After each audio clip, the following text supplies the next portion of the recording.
کہ اس دور کے بڑے مسائل میں سے ایک مسئلہ یہ بھی ہے کہ دعوت کے نام پر اپنے آپ کو پروموٹ کرنا.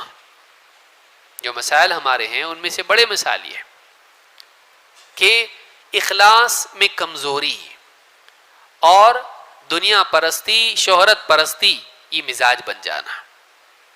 ایسے لوگ جن کے پاس دین کا علم نہیں ہے لیکن ان کے پاس یوٹیوب ہے، ان کے پاس موبائل فون ہے، بڑے بڑے مسائل جو امت کے ہیں ان میں بولنے والے بن رہے ہیں. دیکھیے علماء تو بولیں گے سب کچھ ٹھیک ہے، لیکن میری ایک رائے ہے، علماء نے ایسا کرنا چاہیے، مسلمان حکام نے ایسا کرنا چاہیے، اور پوری امت نے ایسا کرنا چاہیے. جس کو ٹھیک سے کنگھی کرنے نہیں آتی، جس کے چہرے پر داڑھی بھی نہیں ہے، جس کو ابھی تک کے قرآن کی آیت بھی ڈھنگ سے پڑھنے نہیں آتی ہے، ایسا آدمی بیٹھ کر یوٹیوب پر پوری امت کو صلاح دیتا ہے کہ کیا کرنا چاہیے. جس کو اپنا گھر چلانا نہیں آتا وہ پورے عالم کو چلانے کے لیے مشورے دیتا ہے. ایک بڑا طبقہ ایسا ہے. سننے والے کم ہو رہے ہیں، بولنے والے زیادہ ہو رہے ہیں. بلکہ بعض اوقات اگر 10 عالم بھی بیٹھے ہوئے ہوں تو عالم بولتا ہے ذرا میری ایک رائے سن لی، آپ لوگوں کی سب کی بات میں سنا لیکن میرے حساب سے ایسا ہونا چاہیے، میں آپ سے متفق نہیں ہوں.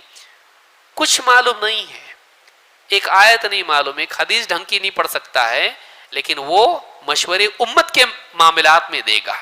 بلکہ بعض اوقات وہ ڈائریکٹ یوٹیوب پہ آ کے دے گا، ڈائریکٹ یوٹیوب پہ آ کے دے گا. اللہ کے نبی صلی اللہ علیہ وسلم کی ایک حدیث ہے، اس کو سمجھنے کی ضرورت ہے. ابو ہریرہ رضی اللہ عنہ فرماتے ہیں قال رسول اللہ صلی اللہ علیہ وسلم انہا ستأتی علی الناس سنون خداع، ان قریب مسلمانوں پر، لوگوں پر ایسے سال آئیں گے، ایسا دور آئے گا جو دھوکے والا دور ہوگا. خداع دھوکے والا، کنفیوژن والا دور ہوگا جس میں آدمی دھوکا کھا جائے گا. کیوں دھوکا کھائے گا؟ یصدق فیہ الکاذب، جس میں جھوٹے کو سچا مانا جائے گا، ویکذب فیہ الصادق، اور جس میں سچے کو جھٹلایا جائے گا. لوگ جھوٹے کو سچا سمجھیں گے، سچے کو جھوٹا سمجھیں گے. وَيُؤْتَمَنُ فِيهَا الْخَائِنُ، اور جس میں خیانت کرنے والے کو امین مانا جائے گا. وَيُخَوَّنُ فِيهَا الْأَمِينُ، اور امانت دار کو خائن، خیانت کرنے والا قرار دیا جائے گا. وَيَنْتِقُ فِيهَا الرُّوَيْبِضَةُ، اور اس میں رویبضہ بڑبڑانے لگیں گے.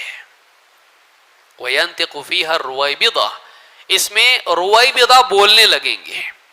قیل وَمَا الرُّوَيْبِضَةُ یا رسول اللہ، صحابہ نے پوچھا اللہ کے رسول یہ رویبضہ کون ہوں گے، یہ رویبضہ کون ہیں؟ قال السفیہ یتکلم فی امر العامہ. السفیہ بے وقوف، سفیہ کس کو کہتے ہیں؟ بے وقوف، ناسمجھ. السفیہ یتکلم فی امر العامہ، ایک دم بے وقوف قسم کے لوگ جو امت کے عام معاملات میں بولنے لگیں گے. آج یہی دیکھنے میں ملتا ہے کہ ذرا سا کسی کو مائک ملا تو اس کے اندر جن آ جاتا کہ نہیں آتا. ابن تیمیہ بن جاتا ہو ایک دم کہ دیکھیے میں بہت دن سے امت کے حالات کو دیکھ رہا ہوں، میں اخبار کو، ٹائمز آف انڈیا کو فالو کر رہا ہوں، گوگل نیوز دیکھ رہا ہوں، اور ٹھیک ہے علماء کی اپنی رائے ہوگی اپنی جگہ، لیکن میرا انالیسس یہ ہے. ایک انگلش ورڈ بولنے سے تو صحیح ہو جاتا، انالیسس کس کو بولتے، کیا طریقہ معلوم اس کا نہیں. میرا انالیسس یہ ہے کہ مسلمانوں کو ایک کمپنی کھولنا چاہیے، مسلمانوں کو ایک دواخانہ کھولنا چاہیے، مسلمانوں کو ایک سکول کھولنا چاہیے، ایسا ہونا چاہیے. وہ اپنی طرف سے ایک فارمولا مسلمانوں کو دیتا ہے، گولڈن فارمولا، اس کو فالو کرو. تو اس طرح سے بولنے والے، اور آپ دیکھیں گے افسوس کی بات یہ ہے کہ آدمی کتنا بھی بکواس کرے نیچے آپ کو ملیں گے 15,000 ویو. جتنا زیادہ جذباتی بولے گا اتنے ویو ملیں گے آپ کو. اس سے معلوم ہوتا ہے کہ ہماری قوم کتنی زوال کے دور میں ہے،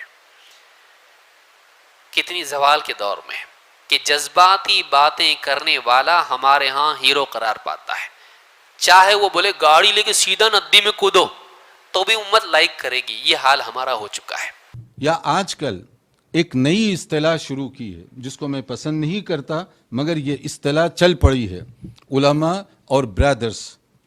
علماء اور برادرز کا فتنہ، بعض لوگوں نے آگے بڑھ کر یہاں تک کہا، تیسرے اس پر کچھ لوگوں نے کہا برادرز کا فتنہ۔ یہ فتنے کا لفظ جو ہے بہت بے محل ہے یہاں پر اور بہت غلط ہے۔ دینی تعلیمات اس طرح ہمیں اجازت نہیں دیتی کہ اس طرح کی بات اور اس طرح کے الفاظ استعمال کریں، خاص طور پر علماء کرام۔ اللہ تعالیٰ نے مختلف لوگوں میں مختلف صلاحیتیں رکھی ہیں۔ اگر کسی آدمی کے اندر کوئی خاص قسم کی صلاحیت ہے تو آپ اعتراف کیجئے، اس کو بھرپور کام کرنے کا موقع دیجئے، اور جس آدمی کے اندر، جس شعبے کے اندر کوئی صلاحیت پائی جاتی ہو، وہ یہ نہ سمجھے کہ میں ہر شعبے میں ماہر بن گیا ہوں، یہ اس کی بھی غلطی ہوگی۔ آپ کو اگر ایک خاص شعبے میں مہارت ہے تو آپ اپنی مہارت کا اسی شعبے کے اندر جو بھی نمونہ پیش کر سکتے ہیں وہ کیجئے، اور دوسرے میں دوسروں کی رہنمائی لیجئے۔ میرے سامنے اس وقت کیمرہ آن ہے، میں اس کے ٹیکنیکل پہلوؤں سے زیادہ واقف نہیں ہوں۔ اگر میں یہ دعویٰ کروں کہ اس میں جو کچھ ہے میں اس کو بتا سکتا ہوں یا اس میں مشورہ دے سکتا ہوں، یہ ایک بہت ہی غلط فیصلہ ہوگا میرا، کیونکہ یہ دور اسپیشلائزیشن اور ایکسپرٹیز کا دور ہے، تخصص جس کو ہم کہتے ہیں، اور ہمارے پاس تخصص کا جو مسئلہ ہے زمانے قدیم سے چلا آ رہا ہے۔ اسی لیے محدثین، علماء، فقہاء، ان کی زندگیوں کو آپ پڑھیے تو وہاں تخصص آپ کو دکھائی دے گا۔ اس سے بھی زیادہ صحابہ کرام کے دور کو دیکھیے، ان سے بڑھ کر دین کوئی اور نہیں سمجھ سکتا تھا، کیونکہ انوار رسالت کی کرنیں براہ راست انہیں منور کر رہی تھیں۔ یہ فیض یافتگان نبی صلی اللہ علیہ وسلم ہیں، جن کے سینے انوار رسالت سے منور ہو رہے تھے، تو ان سے زیادہ بہتر دین کی تعبیر اور تشریح، یعنی صحابہ کرام، ان سے زیادہ کوئی بہتر نہیں سمجھ سکتا۔ مگر اس کے باوجود آپ دیکھیں گے صحابہ کرام میں اسپیشلائزیشن کا مسئلہ ہے، صحابہ کرام میں اسپیشلسٹ کا مسئلہ ہے۔ حضرت زید رضی اللہ تعالیٰ عنہ کے بارے میں کہا گیا کہ یہ علم الفرائض کے ماہر ہیں، لیکن حضرت ابی بن کعب کے بارے میں کہا گیا علم القراءت کے یہ ماہر ہیں، اور حضرت معاذ کے بارے میں کہا گیا یہ حرام و حلال کے مسئلے میں ایکسپرٹ اور اتھارٹی کی حیثیت رکھتے ہیں، اور قضاء اور عدلیہ جوڈیشری کا جو مسئلہ ہے اس میں حضرت علی رضی اللہ عنہ ان کا فیصلہ بہت مضبوط اور مستحکم ہوتا ہے۔ حضرت ابو ہریرہ رضی اللہ تعالیٰ عنہ حدیث کے فیلڈ میں بہت آگے ہیں۔ تو یہ کیا ہے؟ کیا حضرت ابو ہریرہ رضی اللہ عنہ کو میراث کا مسئلہ نہیں معلوم تھا، یا وہ علم القراءت سے واقف نہیں تھے؟ نہیں، یہ اسپیشلائزیشن کا مسئلہ ہے۔ صحابہ کرام میں یہ اسپیشلسٹ تھے اس عنوان میں۔ بلا شک و شبہ حضرت زید قرآن مجید کے ایکسپرٹ تھے، مگر ان کو علم المیراث کے ساتھ خاص طور پر لنک کیا گیا، وہ اسپیشلسٹ کا مسئلہ ہے، ایکسپرٹیز کا مسئلہ ہے۔ اسی طرح حضرت ابی بن کعب جیسے سینئر صحابی رضی اللہ عنہ، اس کا مطلب یہ نہیں کہ وہ علم القراءت کے ماہر تھے اور باقی چیزوں سے واقف نہیں تھے، باقی چیزوں سے بھی وہ واقف تھے، مگر یہ مسئلہ ہے اسپیشلائزیشن کا۔ تو اگر صحابہ کرام کے دور میں ایکسپرٹس اور اسپیشلسٹ کا مسئلہ تھا تو بعد میں آ کر وہ مسئلہ پھیکا کیوں پڑ گیا؟ اب یہ صورتحال بن گئی کہ سوال ختم ہونے سے پہلے آپ جواب دیجئے، سوال سمجھے بغیر جواب دینے کی کوشش کیجئے۔ آپ کو نہیں معلوم کہ سوال کے کیا اس کی اپلیکیشنز ہیں، لیکن آپ جواب دینا ضروری سمجھتے ہیں۔ آپ پڑھیے ائمہ اور فقہاء کو، خود امام مالک رحمۃ اللہ علیہ، کتنے مسائل ہیں جس میں وہ کہتے ہیں لا ادری، لا اعلم، آئی ڈونٹ نو۔ یہ علم کی ایک شان ہے۔ کس کے ذریعے سے؟ مجھ اور آپ جیسے عالم کے ذریعے سے نہیں، وقت کے محدث، فقیہ اور امام کی طرف سے یہ بات کہی جا رہی ہے۔ مختلف مسائل میں کہتے ہیں کہ مجھے نہیں معلوم۔ آج ہمارے کتنے برادرز ہیں یا ہمارے کتنے علماء ہیں جو یہ کہنے کی ہمت کریں کہ لا اعلم، لا ادری، آئی ڈونٹ نو؟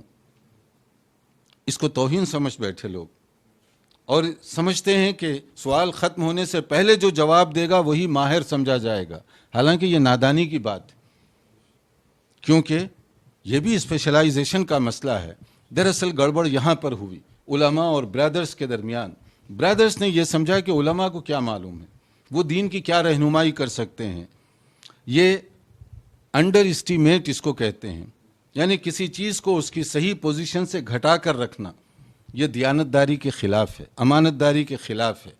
اور اسی طرح سے برادرز کی جو صلاحیت ہے اس کو علماء نے انڈر اسٹیمیٹ کیا، اور وہ یہ سمجھ بیٹھے کہ انہیں کیا معلوم ہے دین کیا ہے، دین کے علمبردار تو ہم ہیں، ہمیں سرٹیفکیٹ ملی ہے، تو اس اعتبار سے جو کچھ دین کی بات کی جائے وہ ہمارے ذریعے سے ہونی چاہیے۔ یہاں پر انہوں نے ان کی توہین یا تنقیص کی، اور دوسری طرف ان کی طرف سے ان کے لیے بھی وہی جذبات استعمال کیے گئے، اور نتیجے میں یہ دوریاں پیدا ہوتی گئیں، اور آج یہاں تک اصطلاح ہوئی، صرف یہیں پر نہیں، ہندوستان کے علاوہ بہت سارے ممالک کے اندر یہ عام سی اصطلاح چل پڑی کہ یہ برادرز کا فتنہ ہے۔ کیا فتنہ ہے؟ اگر ایک آدمی انگریزی زبان میں تقریر کر رہا ہے، قرآن کی عظمت، حدیث کی مقام، یا صحابہ کرام، یا دوسرا کوئی بھی عنوان لے لیجئے، تو کیا وہ غلط کر رہا ہے؟ یا انگریزی میں بولنا گناہ ہے؟ یا اگر کوئی تیلگو میں بول رہا ہے، آپ کا پیغام پہنچا رہا ہے، تو یہ تو مقام شکر ہے کہ جس ملک یا جس علاقے میں آپ رہتے ہوں وہ زبان آپ نہیں جانتے، لیکن آپ کا بھائی وہ زبان میں بہتر ترجمانی کر رہا ہے۔ تو یہ کیا ہے؟ کوآپریشن کا طریقہ ہے، یعنی ایک دوسرے کے ذریعے سے ہم تکمیل کریں چیزوں کو۔ ایک کام کا ایک جز اگر یہ آدمی کر سکتا ہے تو دوسرا جز دوسرا کر سکتا ہے۔ یہ بلڈنگ بنی ہوئی ہے، اگر کوئی ایک آدمی جو اس کے اندر لیبر ہے وہ یہ سمجھے کہ سب کچھ میں کر سکتا ہوں تو غلط بات ہوگی۔ لیبر اس کا اپنا ایک مقام ہے، لیکن انجینئر اس کا اپنا ایک مقام ہوگا، آرکیٹیکٹ اس کا اپنا ایک مقام ہوگا۔ یہ سب لوگوں کے ایفرٹ سے بلڈنگ کھڑی ہوتی ہے، لیکن اگر اس میں ان لوگوں کو حذف کر دیا جائے تو سمجھا کیا جائے گا؟ کیا انجینئر ساری بلڈنگ کھڑا کر سکتا ہے؟ یا آرکیٹیکٹ؟ حالانکہ اس نے پیسہ خرچ کیا، محنت کی، کئی سال کی اسٹڈی کی، لیکن کیا وہ بلڈنگ کھڑا کر سکتا ہے؟ یا اسی طرح کوئی ممکن ہے کہ ایک لیبر اس طرح سے خود ہی مزدور ساری کی ساری بلڈنگ کھڑا کر دے؟ نہیں، اس میں ہر ایک کی صلاحیتوں کا صحیح استعمال ہو تب بلڈنگ میں مضبوطی آئے گی۔ پلان بھی صحیح کیا جائے، آرکیٹیکٹ اس کے مطابق نقشہ بھی صحیح بنائے، اور اس کے بعد میں جو لوگ بھی جو وہ کام کر سکتے ہیں وہ اپنی طور پر جتنا وہ کام کریں گے اور جتنی ان کی صلاحیت ہے وہ ڈالیں گے، تب جا کر بلڈنگ میں مضبوطی پیدا ہوگی۔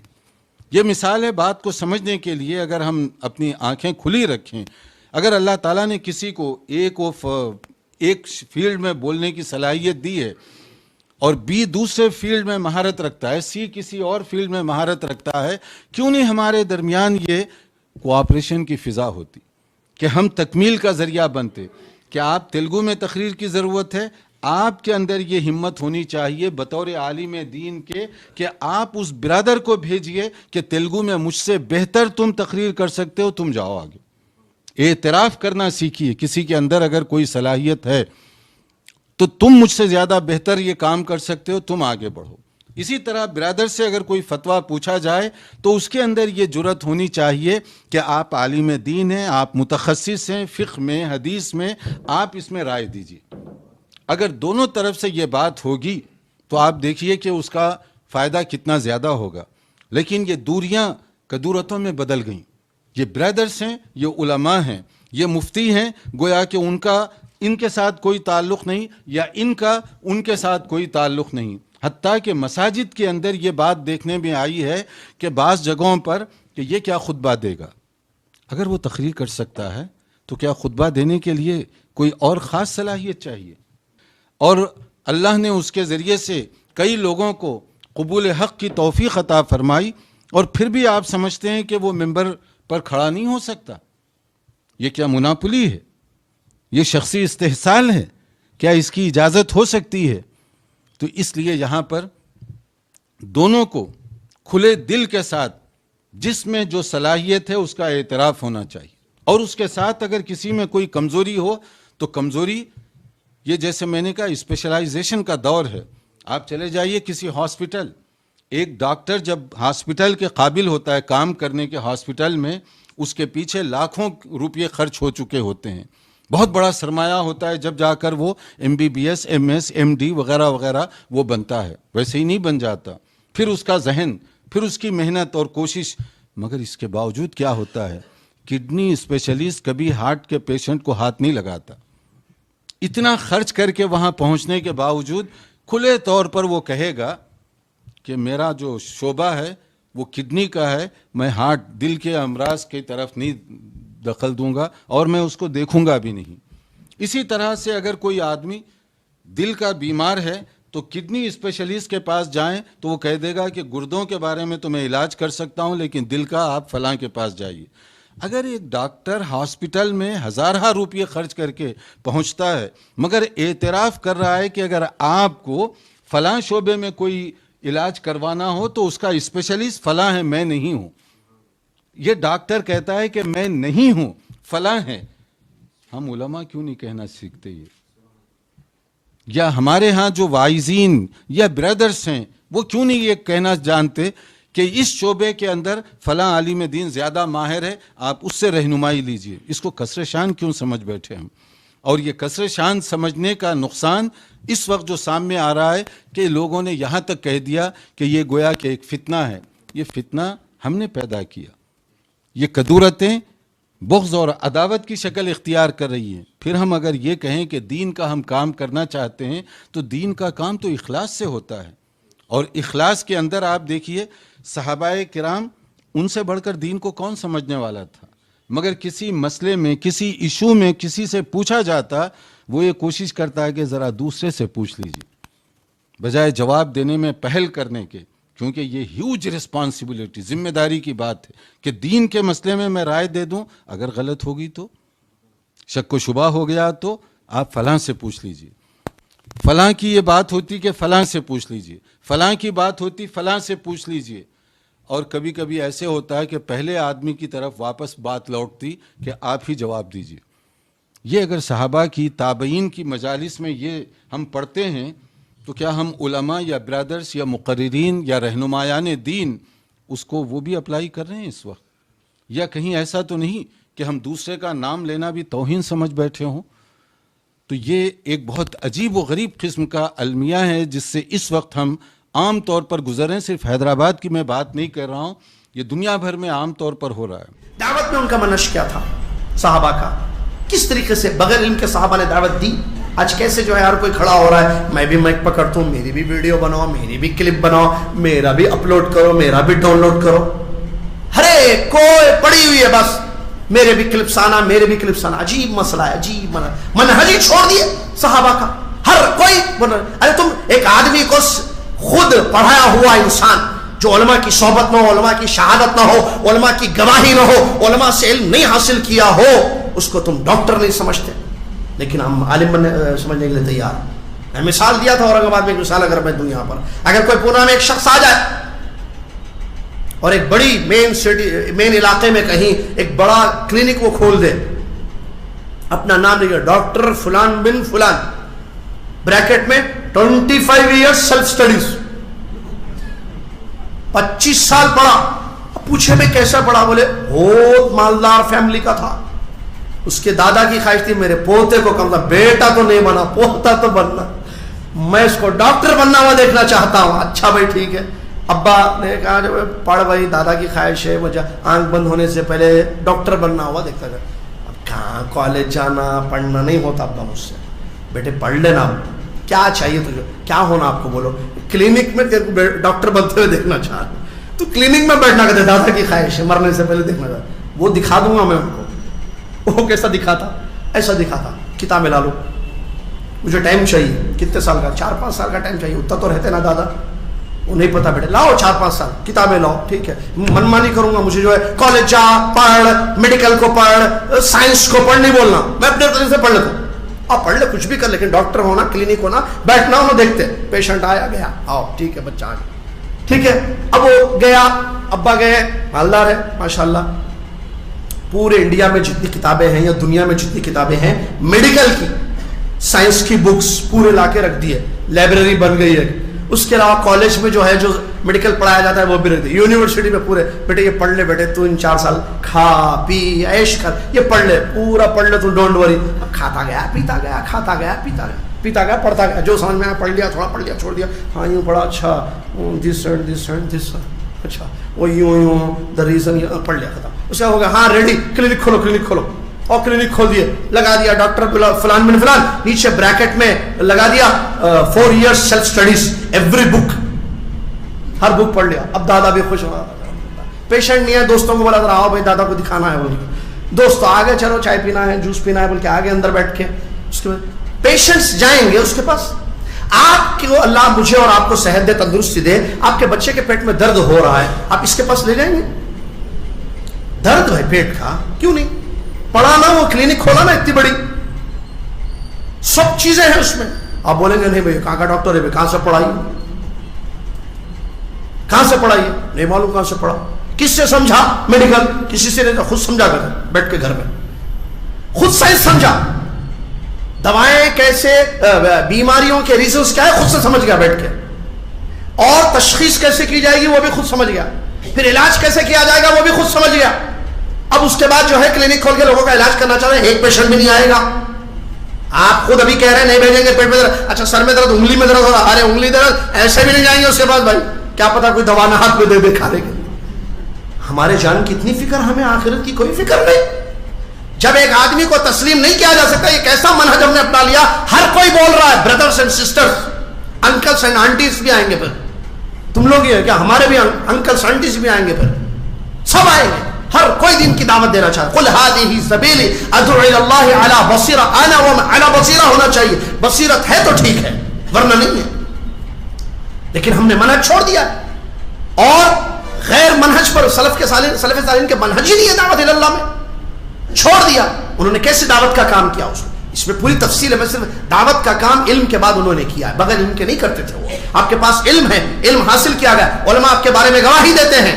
جسے امام شاطبی رحمۃ اللہ علیہ نے اپنی کتاب الاعتصام میں لکھا ہے, اگر ملک کے لوگ کسی شخص کے بارے میں گواہی دے کہ ہاں یہ عالم دین ہے, علماء اگر گواہی دے کہ ہاں یہ عالم دین ہے, یہ طالب علم ہے, ان سے علم حاصل کیا جا سکتا ہے, ان سے دروس لیے جا سکتے ہیں, تو یہ شہادت کافی ہوگی, یہ کافی ہوگی, کیونکہ وہ صاحب علم ہوں گے, پھر ان کو عالم تصور کیا جائے گا. لہذا علماء سے علم حاصل کرنا یہ صحابہ کا منہج ہے. آپ دیکھیے پورا منہج دیکھیے, صحابہ کا منہج ہے. نبی صلی اللہ علیہ وسلم نے کن سے علم حاصل کیا؟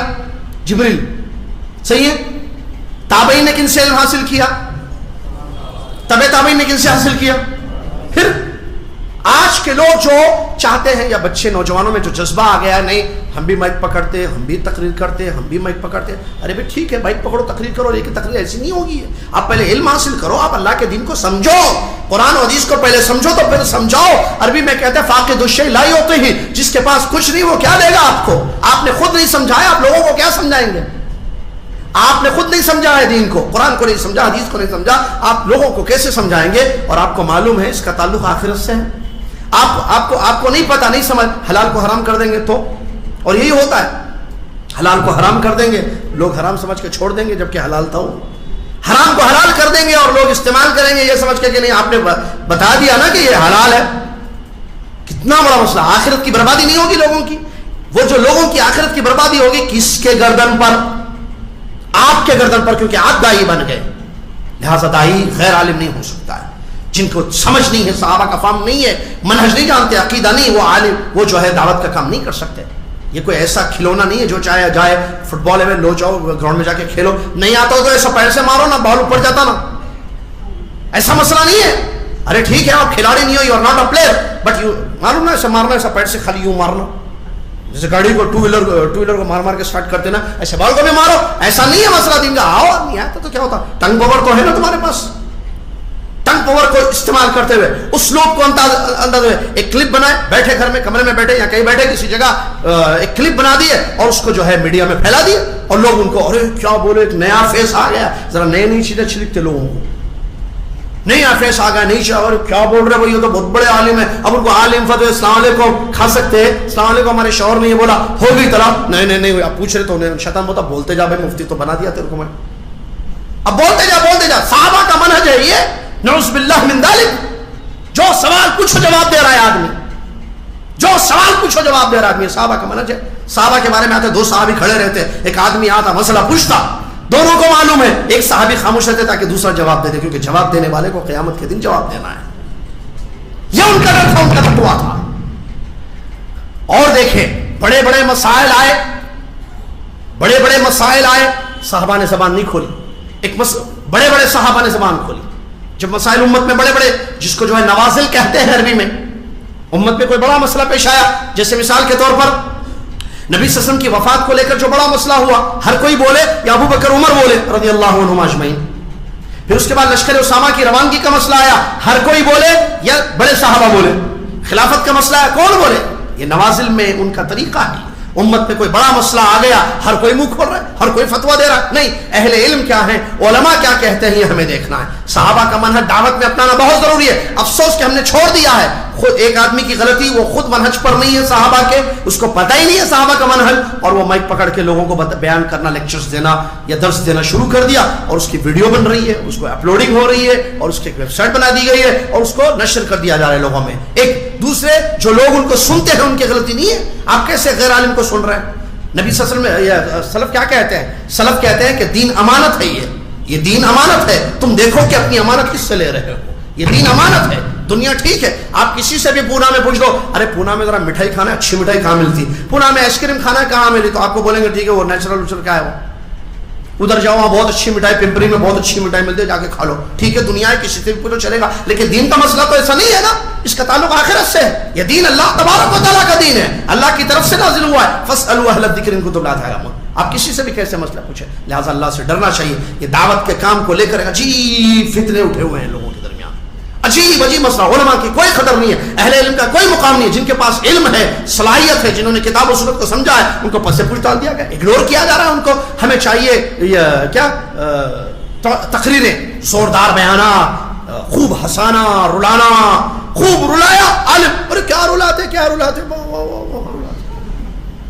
خوب رلا رہا بیٹھ کر, کہاں سمجھے نہیں, رلاتا رلاتا رلاتا رلاتا, میرے نبی انہوں بھی پڑھ لیا کتنا ماں جانا, وہ بھی میرے نبی نے رلاتا رلاتا وہ ایک عالم بن گیا. ایک ہنساتا ہنساتا وہ عالم ہو رہا. ایک آدمی انگلش میں پوری تقریر کرتا, ایک بھی آیت نہیں پڑھتا, ایک بھی حدیث نہیں پڑھتا, آیت پڑھا ہی نہیں کسی کے پاس, آیت سمجھا ہی نہیں کسی کے پاس, حدیث بھی نہیں سمجھا, وہ بھی بہت بڑا عالم. ایک آدمی کا سٹائل بہت اچھا ہے, انداز بہت اچھا ہے, بہت بڑا عالم بن گیا ہمارے نظر میں. ایک آدمی کا مسئلہ کیا ہے, اس کو لوگ چیک کرتے ہیں. اب حالت کیا ہوگی ہمارا منہج دیکھو, اللہ رحم فرمائے اس حالت پر ہمارے, اور سلف صالحین کے منہج کو اپنائیں. ہمارا منہج کیسا ہو گیا, ہم علماء کو چیک کر رہے ہیں, عوام علماء کو چیک کر رہے ہیں. الٹا ہو گیا مسئلہ, عوام علماء کو چیک کر رہی ہے. علماء چیک کرنا, یہ معاشرے میں کیا مسئلہ ہے, یہ برائے, ٹھیک ہے, یہاں یہ خطبہ دینا چاہیے, یہ درس دینا چاہیے, ایسی ان کی تربیت. علماء عوام کی تربیت کریں گے یا عوام علماء کی تربیت کرے گی؟ پیشنٹ ڈاکٹر کو بول رہا, سنو پیٹ میں درد کی یہ دوا لکھو, انہیں بولتا یہاں سے جاؤ, میں ڈاکٹر تم ڈاکٹر, میں پڑھا میڈیکل سائنس تم پڑھے. ویسا پیشنٹ بولتے اس کو بولتا اس کا, وہ ڈاکٹر کیا بولتا, اس کا علاج میرے پاس نہیں ہے, یا نہیں معلوم, لیکن سعودی عرب میں مشہور ہے طائف کا دواخانہ, اس کو وہاں لے جاؤ, مستشفى المجانین ہے وہاں, پاگلوں کا دواخانہ. انڈیا میں کدھر ہے بھائی, اچھا پونا میں ہے. تو اس کو بولنا سنو یہاں نہیں, ادھر لگ جاؤ, یہ بول رہا یہ دوا لکھ کے دو بول رہا, ایسا مسئلہ. یہ منہج ہے. اور ایک منہج کیا ہے, چیک کرو, ارے بھائی سنیے فلاں جو ہے ایک شیخ ہے, ایک عالم دین ہے, اچھا عالم ہے, کیا نام ہے ان کا, نام ان کا یہ ہے, اچھا بھی ٹھیک ہے, یہ علم ہے ان کا. جیسے مثال کے طور پر میں مثال دے رہا ہوں, سمجھے بھائی ایک اچھے عالم ہے, سنو تم کہاں رہتے ہیں, میں چنئی میں رہتا ہوں, مدراس میں. ارے آر کے نور محمد کو سنو بھائی, دکتور آر کے نور محمد, یہ کون سا نام ہے بھائی, ارے بہت بڑے عالم دین ہے. اچھا اب بھی لکھتا ہوں, دکتور آر کے نور محمد, چنئی نا, چنئی میں, ٹھیک ہے. اب جا کے کھولتا ہے سب, کیا کھولتا, ٹیب کھولتا, youtube.com, دکتور آر کے نور محمد, 1 2 3, پھر نیچے جاتا, اوپر جاتا, نیچے جاتا, اوپر جاتا, 3, دیکھیں گے عالم بول کے بولے, نام تو لکھ کے جایا, پھر ڈالتا ہے صاحب, نیچے دیکھتا, ہاں چند ہزار لوگ سنے, ویورز کی تعداد چیک کرتا, فالوورز, فون کرتا, السلام علیکم, کیا ہے تم چننے میں اتنے بڑے ڈاکٹر کے پاس جاؤ, بولے درساں سنو, بولے ان کا یوٹیوب پہ چیک کرا, درسا ہی نہیں ہے زیادہ, یوٹیوب پہ چیک کرے. ایک کام کرو, میں وہ دوسرا نام دینا, سنو تم کو حدیث پڑھنا ہے, اور امام بخاری رحمۃ اللہ کی حدیث سے پڑھو, لکھو نام, لکھو ابو عبداللہ, لکھو محمد, کیا محمد بن اسماعیل البخاری, ابو عبداللہ. اچھا امام بخاری میں نہیں بولنا, اس کو بولنا بہت بڑے محدث ہیں, امام ابو عبداللہ محمد بول کے لکھو. اچھا محمد, ابو عبداللہ محمد, یوٹیوب کھولا, ابو عبداللہ, وہاں پوری رات دیکھ رہا ہے, ایک بھی